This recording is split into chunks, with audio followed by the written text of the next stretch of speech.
لقطات الكاميرات شجار الرئيس الفرنسي ماكرون مع زوجته. ما الذي حدث بالضبط؟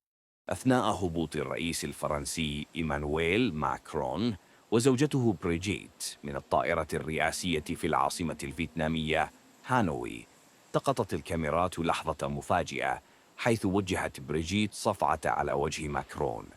في الفيديو يظهر ماكرون متفاجئا للحظات قبل أن يستعيد توازنه ويواصل نزوله من الطائرة.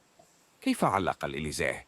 في البداية نفت الرئاسة الفرنسية الإليزيه صحة الفيديو، مشيرة إلى احتمال تعديله باستخدام الذكاء الاصطناعي، لكن بعد تأكيد وسائل إعلامية مثل وكالة Associated Press ووكالة الأنباء الفرنسية لصحة اللقطة، اعترف الإليزيه بالحادثة، واصفا إياها بأنها لحظة ودية ومجرد شجار غير مؤذن بين الزوجين. ردود الفعل: أثار الفيديو موجة من التعليقات الساخرة والانتقادات، خاصة على منصات مثل تيك توك وتويتر، حيث تم تداول المقطع بشكل واسع. بعض المستخدمين وصفوا الحادثة بأنها مزحة بين زوجين، بينما رأى آخرون أنها تصرف غير لائق في مناسبة رسمية. هل هناك تفسير أو خلفية؟